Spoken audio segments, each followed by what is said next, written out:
wabarakatuh. Perkenalkan, nama saya Fahrul Rozi dengan NIM 23854110007. Saya di sini akan menyelesaikan tugas UAS dari mata kuliah Metodologi Sejarah Kebudayaan Islam, yang dimana saya akan memperlihatkan cara mengajar dengan metode ceramah. Baik, tanpa berpanjang, cekidot.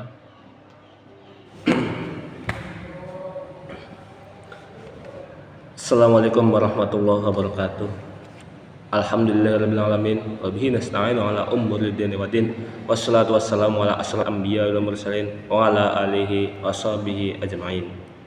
Anak-anak yang diberkati Allah Subhanahu wa taala, hari ini kita akan membahas tentang sejarah Islam, yaitu di mana sejarah tentang Perang Badar. Perang ini bukan sekadar perang biasa, tetapi ini adalah momen penting yang memperlihatkan kekuatan iman, strategi, dan pertolongan Allah yang nyata untuk umat Islam pada saat itu.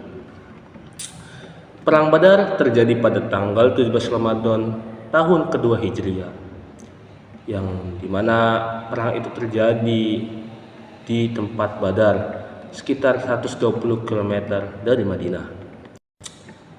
Saat itu Nabi Muhammad SAW memimpin muslimin yang jumlahnya 313 pasukan. Mereka datang bukan dengan perlengkapan perang yang lengkap, melainkan dengan semangat jihad, iman, dan niat untuk mempertahankan agama Islam. Dari 313 itu hanya ada 2 kuda, sisanya berjalan kaki semua dan bergantian naik kuda. Tetapi semangat dan keyakinan mereka kepada Allah itu tak tergoyahkan sedikit pun.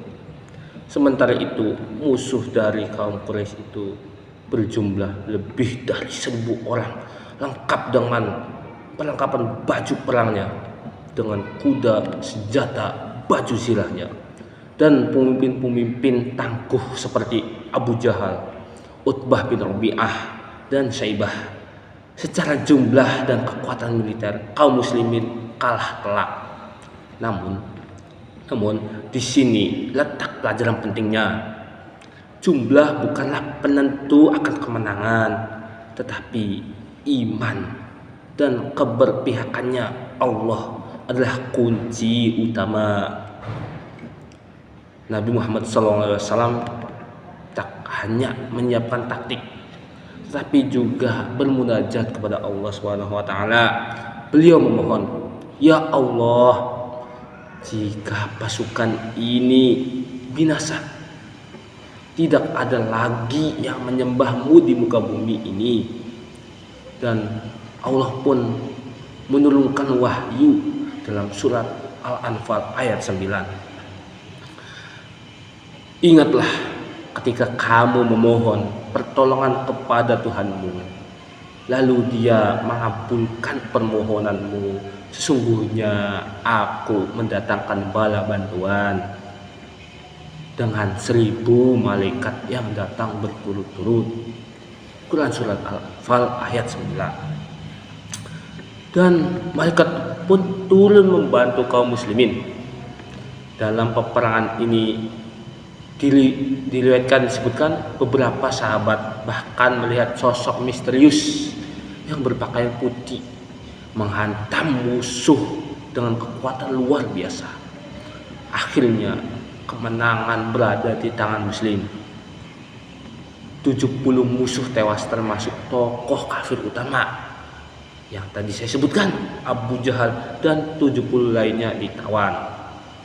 Adapun dari pihak muslimin, ada 14 orang yang gugur sebagai syuhada. Mereka wafat sebagai orang yang mulia dan mendapat tempat istimewa di sisi Allah Subhanahu wa taala. Nah, apa dari peristiwa ini? Adakah hikmahnya? Ada.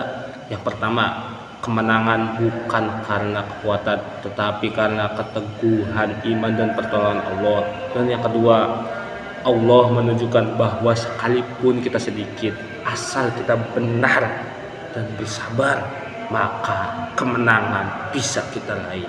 Dan yang ketiga, dalam perang ini menjadi titik balik. Setelah perang Badar, kaum muslimin semakin disegani.